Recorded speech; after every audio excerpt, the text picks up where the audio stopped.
नमस्कार साथीहरू, MS academy च्यानलमा तपाईहरुलाई हार्दिक स्वागत छ। साथीहरू, हामी प्रिभियस लेक्चरमा एउटा मेटेरियल कस्टिङको भ्यालुएसन अफ मेटेरियल सिटमा एउटा क्वेशन गराएको थियौं र आज हामी यो लेक्चरमा इकोनोमिक अर्डर क्वान्टिटीको कन्सेप्ट पढ्नेछौं र इकोनोमिक अर्डर क्वान्टिटीको कन्सेप्ट पढ्नलाई मैले तपाईलाई एउटा इक्जाम्पल भन्नुपर्ने हुन्छ र यो इक्जाम्पल भनिसकेपछि तपाई इकोनोमिक अर्डर क्वान्टिटी भनेको के हो तपाई आफै बुझ्नुहुन्छ। ठीक छ, मैले तपाईलाई एउटा इक्जाम्पल दिन्छु। सपोज यहाँ एउटा कस्ट अकाउन्टेन्ट छ। कस्ट अकाउन्टेन्टको नाम चाहिँ मैले एउटा कस्ट अकाउन्टेन्ट यहाँ छ है। यो कस्ट अकाउन्टेन्टको नाम चाहिँ मिस्टर साजिद रहेछ। यो कस्ट अकाउन्टेन्टको नाम के रे? मिस्टर साजिद रहेछ। र यहाँ एउटा अर्को मान्छे छ है। यहाँ एउटा अर्को मान्छे छ। यो मान्छेले एउटा कम्पनी रन गर्दैछ है। तर यसलाई चाहिँ कति सामान किन्ने भनेर एकचोटीमा कति सामान किन्ने भनेर थाहा नै छैन। यो के हो? यो को हो? साजिद कस्ट अकाउन्टेन्ट हो। यो को हो? कस्ट अकाउन्टेन्ट हो। यसलाई कस्टको बारेमा सबै थाहा छ। तर यो को एउटा बिजनेसम्यान हो। तर यसलाई एकचोटीमा कति क्वान्टिटी किन्ने भन्ने कुरा थाहा छैन। यसलाई एउटा चाहिँ दुःख भएको रहेछ। यसलाई के भएको रहेछ? दुःख भएको रहेछ। यसले कहिलेकाहीँ सामान किन्दा यसको स्टोरमा कहिलेकाहीँ ओभरस्टक भइदिने, कहिलेकाहीँ ओभरस्टक भइदिने, कहिलेकाहीँ स्टक आउट भइदिने भनेको बुझ्नु भएन होला। अब बुझ्नुस्, मेटेरियल किन्ने बेलामा उसले कहिलेकाहीँ यति धेरै किनिदिन्छन् कि उसको स्टोरमा स्टक चाहिँ धेरै भइदिन्छन्। यति धेरै भइदिन्छन् कि स्टकको इन्सुरेन्स खर्च पनि धेरै भइदिन्छ। स्टोर किपरको स्यालेरी चाहिँ धेरै दिनुपर्छ। अब ओभर स्टक भएको कारणले त उसको के हुन्छ भन्दाखेरि अमाउन्ट उसको धेरै फस्छ स्टकमा। अब जति अमाउन्टको उसको स्टक फस्या छ त्यहाँ स्टोरमा, यदि त्यति अमाउन्टै उसले ब्याङ्कमा राखेको भए त केही न केही इन्ट्रेस्ट कमाउँथ्यो। भनेपछि ओभर स्टकका कारणले के भयो त उसको केही न केही अमाउन्ट उसको के छ स्टकमा गएर ब्लकमा फस्याछन्, ब्लक भएछन्, हो कि होइन? र समटाइम्स के हुन्छ भन्दाखेरि उसले त्यति थोरै सामान किन्छ कन्जुस जस्तो कि उसलाई स्टक आउट भइदिन्छ। भन्दाखेरि स्टोरमा सामान हुँदैन, मेटेरियल नै हुँदैन। अब मेटेरियल नभएको बेला त लेबरहरू के गर्ने? यतिकै टोलाएर बस्छ, हो कि होइन? र हामीले त अब टोलाएर बस्दाखेरि के उसको स्यालेरी दिने कि नदिने? स्यालेरी त दिनुपर्छ। हाम्रो इलेक्ट्रिसिटी खर्च त त्यतिकै लागिरहेको हुन्छ होइन? रेन्ट त हाम्रो रुमको तिर्नै पर्छ। त्यही भएर स्टक आउट भएको बेलामा पनि उसलाई समस्या, यो बिजनेसम्यानलाई स्टक र ओभर स्टक भएको बेलामा पनि समस्या। ओभर स्टक हुँदा चाहिँ हाम्रो अमाउन्ट गएर ब्लक भइदिन्छन्, स्टकमा ब्लक भइदिन्छन्। त्यस्तै स्टक आउट भएको बेला के हुन्छ भन्दाखेरि स्टोरमा सामान नै हुँदैन र स्टोरमा सामान नभएको कारणले लेबरहरूले प्रोडक्सन गर्नलाई केही मेटेरियल नै छैन भनेपछि तिनीहरू त्यतिकै बसेर आउँछन्। तर हामीलाई रेन्ट, इलेक्ट्रिसिटी, तिनीहरूको स्यालेरी हामीले तिर्नुपर्ने हुन्छ। सो यसलाई यो दुःख भएको रहेछ। अब यसले के गर्यो भन्दाखेरि होइन यार, कहिलेकाहीँ ओभर स्टक हुँदा पनि मेरो अमाउन्ट म दुखी हुन्छु, स्टक आउट हुँदा पनि मलाई पैसा तिर्नुपर्ने हुन्छ र ओभर स्टक हुँदा पनि मलाई मेरो पैसा फस्छ। भनेपछि मलाई कुनै एउटा यस्तो क्वान्टिटी चाहियो जुन क्वान्टिटीमा यदि मैले किने भने इन्भेन्ट्रीको कस्ट मिनिमम हुन्छ। इन्भेन्ट्रीको कस्ट के हुन्छ? मिनिमम हुन्छ। अब यही दुःख पोख्नलाई ऊ आछ को कहाँ? कस्ट अकाउन्टेन्ट कहाँ आछ? कस्ट अकाउन्टेन्ट को हो रे? यो मिस्टर साजिद भन्ने मान्छे छ। अब यसलाई उसले के भनेछ भन्दाखेरि आफ्नो दुःख सुनाएको छ। हेर्नु न साजिद साहब, मैले त अब धेरै सामान किनेपछि मेरो चाहिँ स्टोरमा यति सामान भइदिन्छ कि मेरो धेरै अमाउन्ट त स्टकमै फसिसकेका हुन्छन्। यदि मैले त्यही अमाउन्टलाई बाहिर अन्त्य कहीँ कुनै ब्याङ्कमा राखेको भए त मैले केही इन्ट्रेस्ट पनि कमाउँथेँ। तर त्यो अमाउन्ट मेरो कहाँ फस्या छ? स्टकमा। त्यस्तै कहिलेकाहीँ यदि मैले सामान थोरै किन्छु, अब त्यति बेला चाहिँ स्टक आउटको कन्डिसन आइदिन्छ। अब स्टक आएको कन्डिसनमा मैले के गर्नुपर्छ? इम्प्लोयरहरूलाई स्यालेरी तिर्नुपर्छ, रेन्ट, इलेक्ट्रिसिटीहरूको खर्च त्यतिकै लागिरहेको हुन्छन्। भनेपछि म त दुवैतिरबाट फस्या छु। यसो तपाईँसँग के उपाय छ भने भनिदिनु न। अब साजिद त के हो? Cost accountant. उसको त कस्ट अकाउन्टेन्टको नलेज छ, दामी नलेज छ। अब यसले के भन्यो भन्दाखेरि ओहो तपाईँको त छ नि, यसो मसँग एउटा मेडिसिन छ। के छ मसँग? एउटा मेडिसिन छ।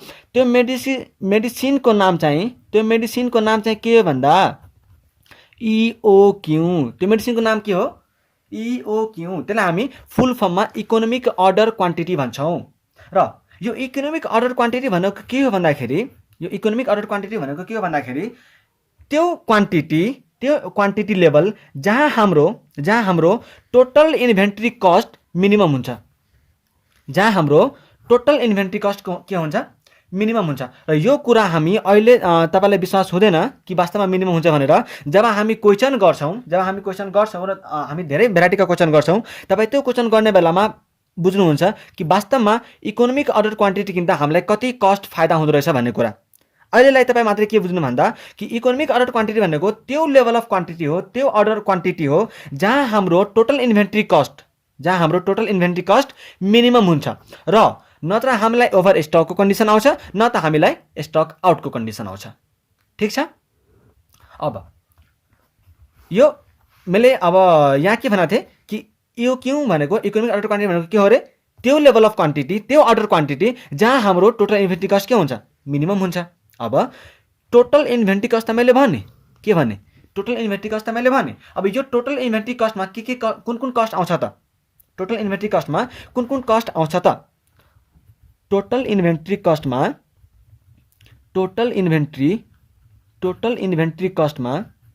कुन कस्ट आउँछ भन्दाखेरि पहिला त आउँछ पर्चेज कस्ट। पहिला कुन कस्ट, पर्चेज कस्ट। त्यसपछि के आउँछ, टोटल, यहाँ हामी चाहिँ समा टोटल भनेर लेख्छौँ, टोटल पर्चेज कस्ट। त्यस्तै टोटल अर्डरिङ कस्ट देखिरहेको छ तपाईँले, टोटल अर्डरिङ कस्ट। त्यसपछि टोटल क्यारिङ कस्ट।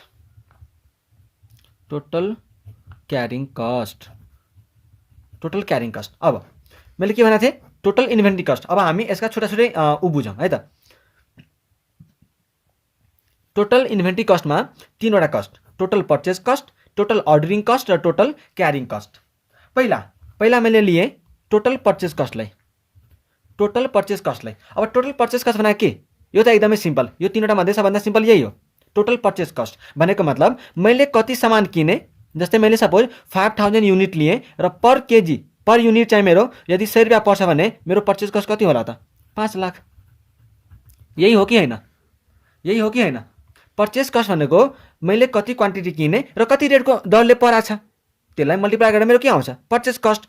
मतलब यदि मैले यहाँ चाहिँ युनिट र क्वान्टिटी दिएन, डाइरेक्ट एकचोटि मैले भन्थेँ कुनै एउटा मेटेरियल किन्नलाई मलाई 5 लाख रुपियाँ लाग्यो। अब त्यो 5 लाख के हो त मेरो पर्चेज कस्ट हो कि होइन, किनेको मूल्य। पर्चेज कस्ट भनेको किनेको मूल्य। त्यस्तै अर्डरिङ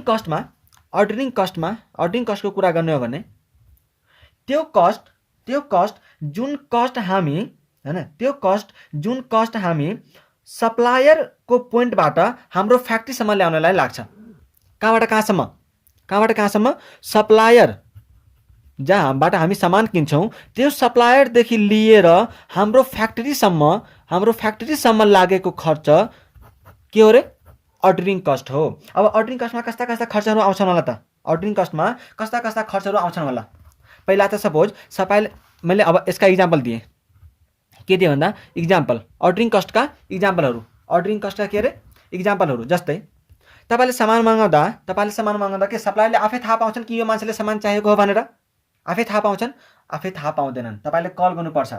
तपाईँले कल गर्नुपर्छ भनेपछि यदि तपाईँले कुनै कम्युनिकेसन गर्नुभयो भने त्यो कम्युनिकेसनको चार्जेस के हो तपाईँको, अर्डरिङ कस्ट। कम्युनिकेसन चार्जेस के हो तपाईँको, अर्डरिङ कस्ट। त्यस्तै अरू के हुन सक्छ त, लोडिङ चार्जेस के हुन सक्छ, अरू लोडिङ चार्जेस। अब त्यहाँबाट सामान ल्याउने बेलामा त मान्छेहरूले गाडीमा राख्नु पर्यो, हो त्यो गाडीमा राखेको खर्च पनि के हो त हाम्रो अर्डरिङ कस्ट। त्यस्तै अरू कुन खर्च हुन सक्छ, ट्रान्सपोर्टेसन कस्ट। अब त्यो ड्राइभरलाई दिएको हुन सक्छौँ, या त कि त त्यो गाडीको सट्टामा, गाडीबाट ल्याएको सट्टामा हामीले केही खर्च दिइरहेको हुन्छौँ, त्यो चाहिँ ट्रान्सपोर्टेसन कस्टमा आयो, ट्रान्सपोर्टेसन कस्ट। त्यस्तै अरू के हुन सक्छ, इन्सुरेन्स हामी गरेका हुन्छौँ। हामी सामान ल्याउँदा रिस्क हुन्छ, त्यहाँ एक्सिडेन्ट हुने रिस्क हुन्छ, बिग्रिने रिस्क हुन्छ, हो त्यसको चाहिँ हामीले इन्सुरेन्स गराएका हुन्छौँ, हो त्यो इन्सुरेन्स कस्ट पनि के हाम्रो लागि, अर्डरिङ कस्ट हो। त्यस्तै अरू इक्जाम्पल हामी के भन्न सक्छौँ, अनलोडिङ चार्जेस। अब यहाँ सामान फ्याक्ट्रीमा आउँदाखेरि हामी अनलोड गर्छौँ, त्यसलाई गाडीबाट निकाल्छौँ, हो त्यो पनि के हाम्रो लागि अर्डरिङ कस्ट हो। अब यस्तै खर्चहरू छन्, अरू खर्चहरू हुन्छन्, त्यो चाहिँ तपाईँ बुझ्नुहुन्छ। जस्तै फ्रेटहरू भयो होइन, फ्रेट भयो, अक्ट्रोय भयो, कस्टम ड्युटी भयो, क्लियरिङ चार्जेसहरू भयो, त्यो सबै खर्च के हो हाम्रो अर्डरिङ कस्ट हो। ठिक छ, अर्डरिङ कस्ट हो। त्यसपछि क्यारिङ कस्ट, हामीले पर्चेज कस्ट पनि डिस्कस गऱ्यौँ, अर्डरिङ कस्ट पनि डिस्कस गऱ्यौँ है। अब क्यारिङ कस्ट के हो भन्दा क्यारिङ कस्ट के हो त भन्दाखेरि यो क्यारिङ कस्ट के हो भन्दा मेटेरियललाई क्यारिङ गरेको सट्टामा या त होल्ड गरेको सट्टामा लागेको खर्च के हो रे यो टोटल क्यारिङ कस्ट भनेको के हो क्यारिङ कस्ट भनेको के हो रे मेटेरियललाई क्यारी गरेको सट्टामा या त होल्ड गरेको सट्टामा लाग्ने खर्च जस्तै तपाईँ सामान मगाइसकेपछि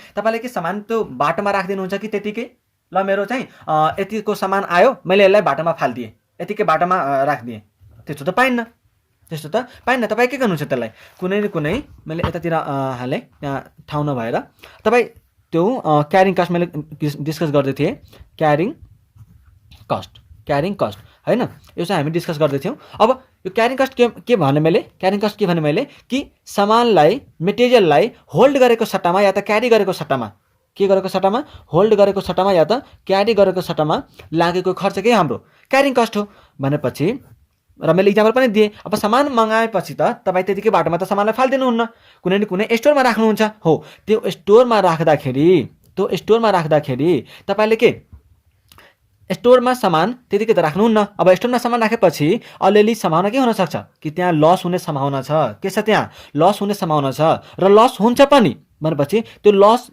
जुन हुन्छ लस अन डिटेरियोरेसन भनेपछि यो चाहिँ के हो त यो के हाम्रो क्यारिङ कस्ट हो। त्यस्तै हामी यदि हामीले स्टोरमा स्टोरेजको इन्सुरेन्स तिरेको छ भने स्टोरेज इन्सुरेन्स लिएको छ भने हो त्यो पनि के हाम्रो क्यारिङ कस्टको पार्ट हो।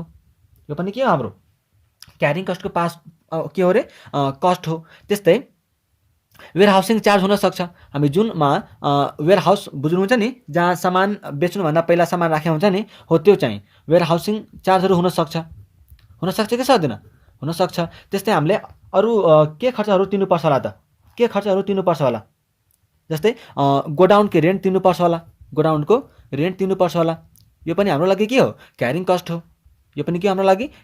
हो। त्यस्तै अरू हामीलाई के दिनुपर्छ होला त अब स्टोरमा त त्यतिकै हामी सामान राखेर छोड्दैनौँ स्टोरमा कुनै न कुनै मान्छेलाई त्यहाँ खट्नु पर्यो नि त सामान हेर्नलाई नत्र मान्छेहरू चोरी गरेर लग्छन् होइन आफ्नै सम्झेर घर लान फेरि मान्छेहरूले होइन। सो के गर्नु पर्ला हामीले एउटा कुनै मान्छेलाई त्यहाँ राख्नु पर्यो। अब त्यो मान्छे राखेको छटामा त त्यतिकै रहँदैन होइन एउटा स्टोर किपर राख्नु पर्यो भनेपछि त्यसलाई त स्यालेरी दिनु पर्यो। So salary of store keeper यो पनि के भयो हाम्रो त यो के को पार्ट हो यो चाहिँ क्यारिङ कस्टको पार्ट हो। यो के हो क्यारिङ कस्टको पार्ट हो। त्यस्तै यदि हामीले interest on working capital WC मैले लेख्यो working capital blocked in raw material inventory हो यो पनि हामीलाई क्यारिङ कस्टमा जोड्छौँ र मेटेरियल इन्भेन्ट्री। यो भनेको के हो भन्दाखेरि यदि मैले 20,000 को इन्भेन्ट्री किनेर ल्याएको छु र यसलाई मैले सपोज 2 महिना स्टोरमा राखेँ भने मेरो 2 महिनासम्म राखेँ भने यदि मैले यही अमाउन्टलाई 20,000 रुपियाँलाई 2 महिनासम्म राखेको भए मैले केही पर्सेन्टेजका दरले इन्ट्रेस्ट पाउँथे हो। त्यो जुन इन्ट्रेस्ट कस्ट छ नि हाम्रो त्यो इन्ट्रेस्ट कस्ट पनि हाम्रो अपर्च्युनिटी कस्ट मानेर हामी यहाँ क्यारिङ कस्टको पार्ट मान्छौँ। ठिक छ जस्तै मैले भने नि तपाईँलाई यो 20,000 को मैले मेटेरियल किनेको छु र 2 महिनाको लागि चाहिँ राखेको छु भन्दाखेरि यदि मैले त्यही 20,000 रुपियाँलाई मेटेरियल नकिनेर यदि मैले कुनै ब्याङ्कमा राखेको भए त मेरो के हुन्थ्यो केही सर्टेन पर्सेन्टेज इन्ट्रेस्ट आउँथ्यो हो त्यो इन्ट्रेस्टलाई हामी अपर्च्युनिटी कस्ट मानेर यहाँ क्यारिङ कस्टको पार्ट मान्छौँ। बुझ्नुभयो यहाँसम्म क्लियर छ हामीले के कुरा गऱ्यौँ इकोनोमिक अर्डर क्वान्टिटीको बारेमा कुरा गऱ्यौँ टोटल इन्भेन्ट्री कस्टमा के पर्छन् total purchase cost total ordering cost र total carrying cost total purchase कस्टको पनि हामीले कुरा गऱ्यौँ टोटल अर्डरिङ कस्टमा यो कस्टहरू पर्छन् भनेर कुरा गऱ्यौँ टोटल क्यारिङ कस्टका पनि हामीले यहाँ कुरा गऱ्यौँ र कुन कस्टहरू क्यारिङ कस्टको पार्ट हुन्छ भन्ने कुरा पनि यहाँ हामीले गरिसक्यौँ। त्यसपछि आज हामी थोरै यसको फर्मुला लेख्छौँ र त्यो फर्मुला लेखिसकेपछि हामी अर्को लेक्चरमा यो कन्सेप्टमा आधारित क्वेसनहरू गर्नेछौँ। सो गाइज सबै तयारी गर्नु होला घरमा बसेर यसो तपाईँ नोट पनि लेख्न सक्नुहुन्छ। नोट लेखेर तपाईँ के गर्नुहुन्छ भन्दाखेरि यसको तयारी गरिराख्नु होला र हामी अर्को लेक्चरमा यसको क्वेसन पनि गर्नेछौँ। आजलाई हामी फर्मुला लेखेर छोडिदिउँ। फर्मुला लेख्नु होला इकोनोमिक अर्डर क्वान्टिटी अर्डर क्वान्टिटीको फर्मुला इकोनोमिक अर्डर क्वान्टिटीको formula economic order quantity is equal to यसलाई हामी सर्ट फर्ममा इओक्यू पनि भन्छौँ economic order quantity is equal to root under 2AO by C 2AO by C where A is equal to annual requirement of material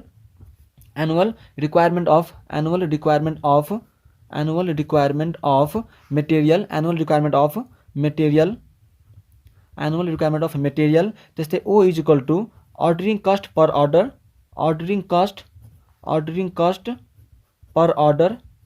order एउटा अर्डरको कति charge छ हैन त्यस्तै सी भनेको क्यारिङ कस्ट हामी यसका अधिक डिस्कस गर्छौं अहिलेलाई चाहिँ तपाई मात्रै फर्मुला लेखेर छोड्दिनु क्यारिङ कस्ट पर युनिट र पर एनम ठीक छ carrying cost per unit per annum त्यस्तै हामीले सेकेन्ड फर्मुला तपाईले क्वेशनमा सोध्छन् के भन्दाखेरि नम्बर अफ अर्डर निकाल्नु होला भनेर भन्छन् ठीक छ number of order is equal to A by EOQ A भनेको के रे हामीले लेखासकेका छौं पहिले एनुअल रिक्वायरमेन्ट अफ मटेरियल त्यस्तै EOQ भनेको यहाँ जुन हामीले निकाले हुन्छ त्यो जस्तै मैले तपाईलाई के भने भन्दाखेरि सपोज कुनै मान्छेबाट मलाई कुनै मान्छेबाट मलाई 4000 रुपैयाँ लिनु छ हैन कुनै मान्छेबाट मलाई कति लिनु छ 4000 रुपैयाँ लिनु छ र त्यो मान्छेले यदि प्रत्येक चोटी 1000 रुपैयाँ दिन्छ भने मलाई उसले कति चोटी पैसा दिन्छ त तपाईं आफै भन्नुस् त कुनै मान्छेबाट मलाई 4000 रुपैयाँ लिनु छ र उसले यदि मलाई प्रत्येक चोटी 1000 रुपैयाँ दिन्छ भने कति चोटी उसले पैसा दिन्छ होला त 4 चोटी हो यही हो नम्बर अफ अर्डर भनेको मलाई टोटल कति चाहिएको एनुअल रिक्वायरमेन्ट अफ मटेरियल कति छ त त्यसमा र हामीले कति क्वान्टिटी किन्छौं त्यो क्वान्टिटीले डिभाइड गर्यो भने हामीसँग के आउँछ त नम्बर अफ अर्डर आउँछ हामीले कति चोटी किन्नु पर्छ भन्ने कुरा आउँछ ठीक छ त्यसपछि अर्को एउटा फर्मुला लेख्नु होला यहाँ ordering cost total ordering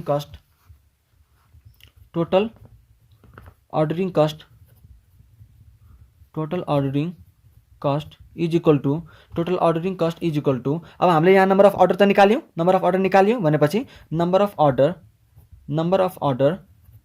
of order into हामीले कतिवटा अर्डर गर्छौं र एउटा अर्डरको कति कस्ट पर्छ हो कि हैन टोटल अर्डरिङ कस्ट कसरी आउँछ नम्बर अफ अर्डर कतिवटा अर्डर गर्यौं र त्यो एउटा अर्डरको कति कस्ट पर्छ त अर्डरिङ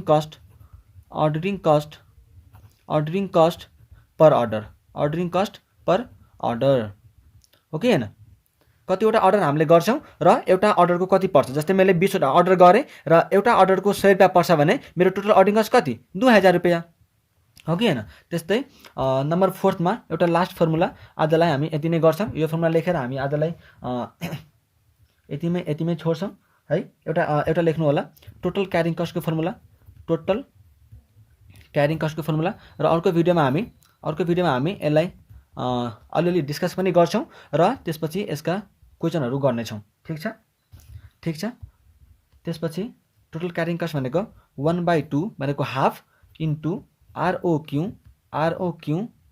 अथवा EOQ पनि हुन सक्छ इन्टु क्यारिङ कस्ट मैले भने यसलाई हामीले पुरै उमै लेखौं क्यारिङ कस्ट अनि पर युनिट पर एनम ठीक छ आजलाई हामी यति नै गरौँ है हामी अर्को लेक्चरमा यसका क्वेशनहरु गर्ने छौं है अब यदि तपाईलाई भिडियो मन पर्यो भने प्लिज तपाई च्यानललाई सब्स्क्राइब गर्नु होला र साथीहरुलाई पनि भिडियो शेयर गर्नु होला र यदि तपाईलाई मनमा कुनै लागेको शंका छ कुनै केही कुरा सजेस्ट गर्नु छ कमेन्ट गर्नु छ भने तपाई प्लिज कमेन्ट गर्नु होला Thank you so much for watching this video. Take care.